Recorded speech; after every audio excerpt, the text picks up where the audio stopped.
Entonces, con base en la descripción que les acabo de hacer anteriormente de los diferentes subtipos o manifestaciones del trastorno bipolar, se puede clasificar en trastorno bipolar tipo 1, trastorno bipolar tipo 2, ciclotimia, trastorno bipolar no especificado.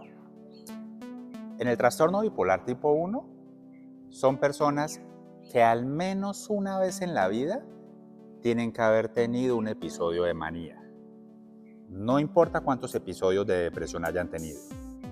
Entonces, manía es un periodo de varios días, semanas o meses, donde hay un incremento en la energía, disminución de la necesidad de dormir, cambios muy marcados en el comportamiento, donde la persona se pone habladora, agresiva, muy desinhibida, se atreve a hacer o decir cosas que usualmente no haría o no diría, pero la manía es tan severa que la persona ya llega a salirse de la realidad. O sea, incluso puede tener alucinaciones visuales, auditivas, ideas delirantes, ¿sí? Ideas delirantes de grandeza, de que soy millonario, enviado de Dios, que tengo poderes, ideas delirantes de contenido paranoide, de que me quieren hacer daño, que me están persiguiendo, que me quieren envenenar.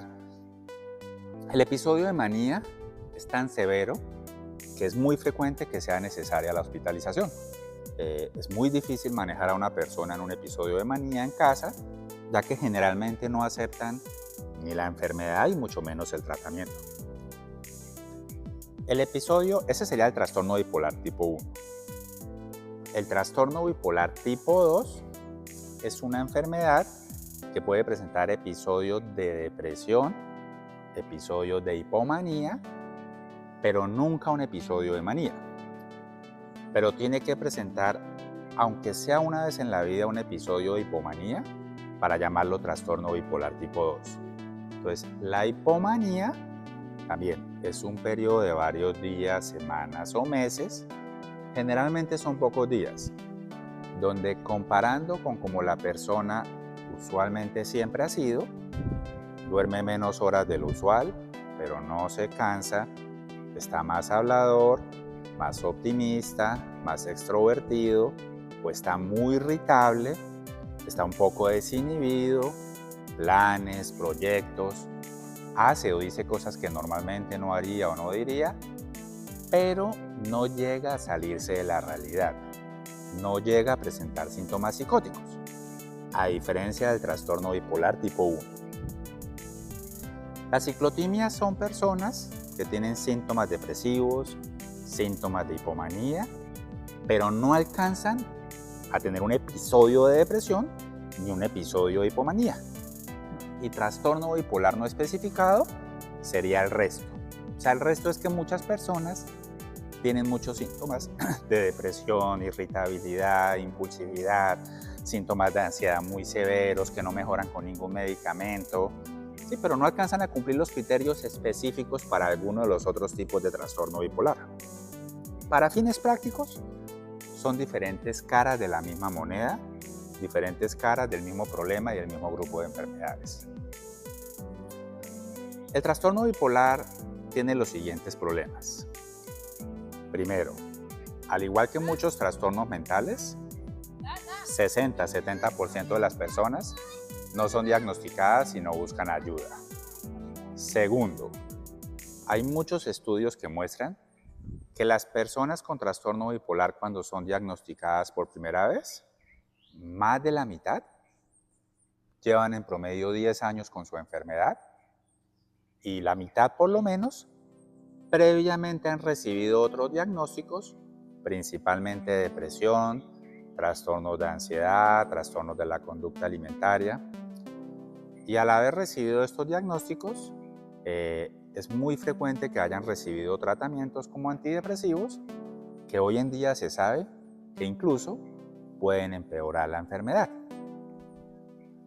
El trastorno bipolar, especialmente cuando comienza en la infancia, a veces es confundido con una enfermedad que conocemos como trastorno por déficit de atención con hiperactividad. E incluso es muy frecuente que estén las dos enfermedades presentes. Eso se llama que haya una comorbilidad. En cuanto al proceso diagnóstico, el diagnóstico de trastorno bipolar se hace por una entrevista, idealmente por un profesional de salud mental, experto en trastorno bipolar, un psiquiatra, un psicólogo, y lo ideal es que en esa entrevista también el profesional pueda obtener información de un familiar o de un ser querido. Evaluar el estado de ánimo de una persona, especialmente cuando uno lo hace de manera longitudinal, retrospectiva. O sea, cuando yo le digo a alguien, venga, hábleme cómo ha sido su estado de ánimo y su temperamento a lo largo de la vida. ¿Usted alguna vez ha tenido periodos de depresión? ¿Alguna vez ha tenido periodos con estas características de hipomanía? No es muy fácil. Los seres humanos tenemos muchos sesgos cuando hablamos de nosotros mismos. Y no es un tema de que yo oculte la información, de que yo no quiera decir la verdad, ¿no? De verdad, muchas veces no somos conscientes. Especialmente cuando hay síntomas de hipomanía o euforia, es más difícil que uno mismo, o sea, que el paciente se dé cuenta. Generalmente es más fácil que se dé cuenta un familiar. Entonces, por eso lo ideal siempre es obtener información también de un familiar. Dentro del proceso diagnóstico y también dentro del proceso de evolución y de mirar cómo le va a la persona con el tratamiento a largo plazo, hay herramientas que se conocen como diarios del estado de ánimo. Existen aplicaciones para celular, para tableta, para el computador, que facilitan mucho este proceso. Hay una que yo particularmente recomiendo bastante, que se llama eMoods, Bipolar Mood Tracker, y también está en español. Son herramientas que le permiten a uno registrar mi estado de ánimo, horas de sueño, nivel de energía, irritabilidad, medicamentos que esté consumiendo. Y realmente estas herramientas ayudan muchísimo a la persona a ser más consciente de su estado de ánimo a largo plazo, aprender a reconocer y a diferenciar los cambios normales de los cambios anormales del estado de ánimo, aprender a identificar cuándo estoy en riesgo de entrar en una crisis, cuáles son los primeros síntomas que aparecen, pues para consultar oportunamente. De hecho, la mayoría de hospitalizaciones en el trastorno bipolar se pueden evitar, pero esto sí requiere que el paciente y su familia conozcan muy bien su enfermedad y que ojalá le hagan un seguimiento objetivo con herramientas como el diario del estado de ánimo. El tratamiento del trastorno bipolar son 4 cosas. Primero, para el paciente y la familia, entender y conocer muy bien su enfermedad. Segundo, hábitos y estilo de vida. Hay factores que pueden empeorar la enfermedad, que se llaman factores de riesgo. Cafeína en exceso, energizantes, estimulantes, sustancias psicoactivas, alcohol, consumo alto de azúcares, aislarse, encerrarse, ser sedentario, dormir mal, exposición prolongada a pantallas. Entonces, parte del tratamiento es modificar estos factores. Y por el contrario, hay factores protectores como el deporte, el mindfulness, una buena higiene del sueño, pues que ayudan también a disminuir el riesgo de recaída.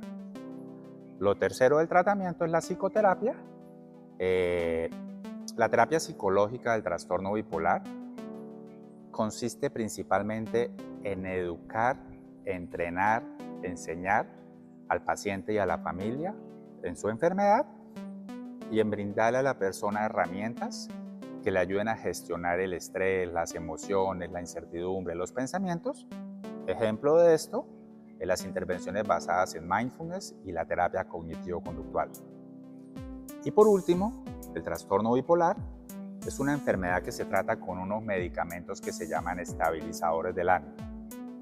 Los 5 más frecuentes, pues que tienen más estudios y más evidencia, son la lamotrigina, el litio, la quetiapina, la lurasidona y el ácido valproico. Hay muchos otros, mencioné los que tienen más estudios y evidencia.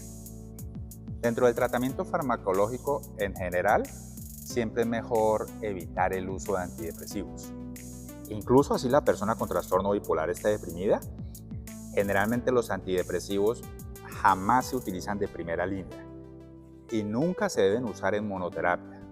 Es decir, primero se utilizan estabilizadores del ánimo. Segundo, si es necesario, se combinan 2 estabilizadores del ánimo.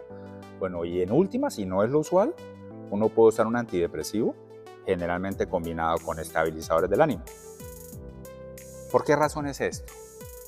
Hay mucha evidencia que muestra que los antidepresivos tienen más riesgo de empeorar la enfermedad que de servir para la enfermedad. Pueden aumentar la impulsividad, la irritabilidad, la inestabilidad, el riesgo de suicidio. Entonces, por eso el tratamiento de primera línea es con estabilizadores del estado de ánimo. Bueno, estamos llegando al final de este episodio. En este episodio, pues quise hacerles un resumen de qué es el trastorno bipolar, cuáles son sus síntomas, cómo se manifiesta, cuál es el proceso diagnóstico, cuál es su tratamiento. Recuerden que cualquier enfermedad con conocimiento y con un tratamiento integral se puede mejorar y se puede salir adelante. Por favor, comparte esta información con las personas que tú creas que les puede servir y síguenos en nuestras redes, TikTok, Instagram, Facebook, YouTube, @menteaprende, en nuestro podcast que está en Spotify, en Google y en Apple, y en nuestra página www.menteaprende.com. Gracias.